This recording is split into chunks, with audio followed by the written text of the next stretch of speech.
So, many of you may know that the FAMU College of Law originally was created because of racism.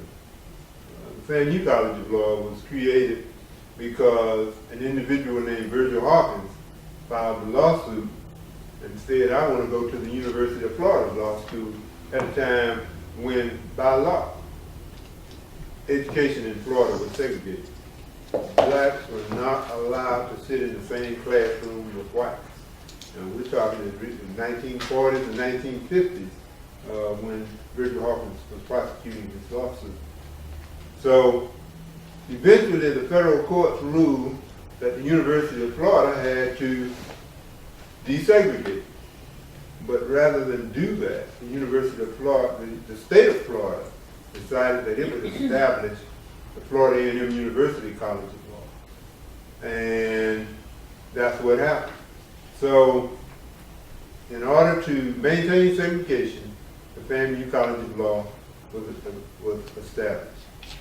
But what happened was that all of a sudden you got some superstar students who decided they wanted to go to the FAMU College of Law, and we started producing people like Jesse McCrary, who became the first black Secretary of State since Reconstruction, Gwen Cherry, who became the first black female member of the Florida legislature, Senator Arthenia Joyner, who is currently a state senator here in the state of Florida, Seabeth Wimbish, who became Deputy Secretary of the Florida Department of Commerce.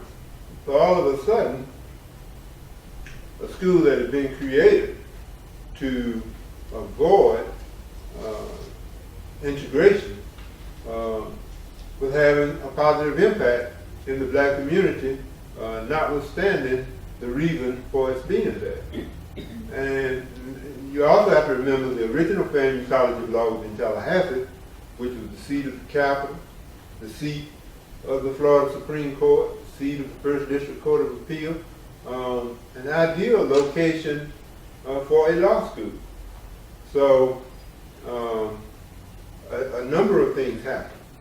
One, and this goes to your bar passage rate, before Florida A&M University produced, the College of Law produced its first graduating class. The state of Florida operated under what is known as the diploma privilege, which meant if you graduated from law school in the state of Florida, you didn't have to take a bar exam. So that meant that everybody that graduated from the University of Florida or Stetson or the University of Miami, once they got their diploma, they were automatically a member of the Florida bar. However, if you were black, for instance, and had to go out of state, go maybe to Howard to go to law school, well, when you came back from Howard, you had to take the Florida bar. But that was about to change. Everybody was getting ready to have to take the Florida bar because once FAMU graduated its first class, the diploma privilege was done away with, and the Florida bar exam was instituted and required for all graduates of law schools, whether they were Florida graduates or otherwise. So the bar exam, and this is an aside, but I mean, it was born in racism. It's an exclusionary device, and is not truly a measure of the capability of an individual to be a good lawyer. Now, what's also interesting is that the year that FAMU got its law school back, and I'm moving around in my presentation a bit, but let's talk about that. The year that FAMU got its College of Law back, 2000, the Florida Board of Bar Examiners decided that it was time to raise the bar passage score. And they weren't going to do it in just one step. They were going to raise it so much that it required 2 steps. So they were going to raise it a certain amount one year, and then subsequently they were going to raise it again. And every time they did this, they knew just based on their studies, that a larger and larger percentage of black folks would not pass the bar at these increased bar passage levels. And so we're still, we're still fighting the same battle. I mean, it comes, it's old wine, but it's just in new bottles.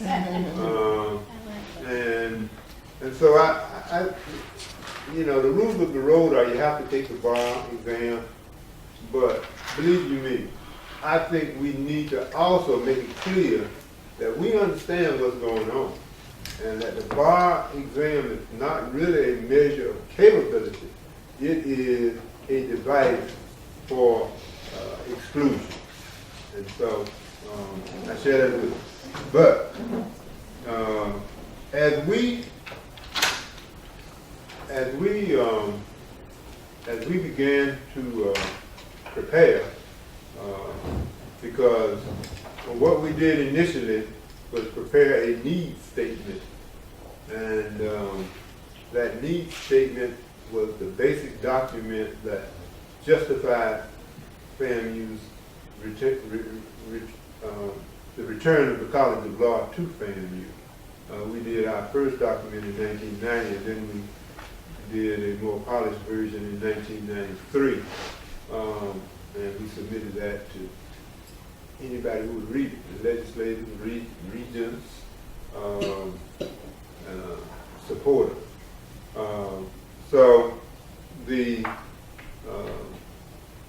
But in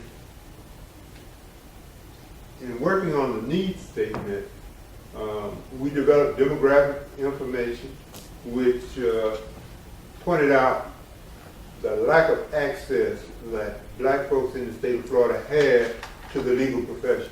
In Florida, we are basically 15% of the population of the state of Florida.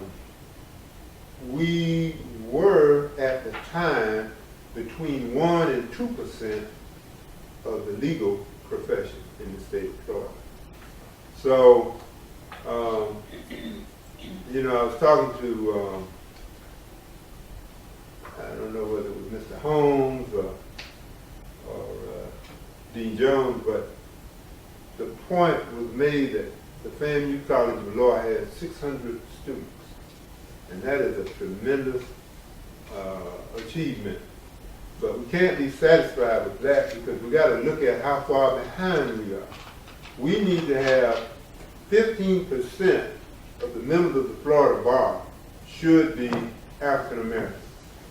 15%. And if that were the case, then we ought to be able to say subsequently that 15% of every state attorney's office ought to be African American. And I don't have problems with using percentages, because I think when you have a history of exclusion, percentages become an appropriate tool to use to cure that history of exclusion.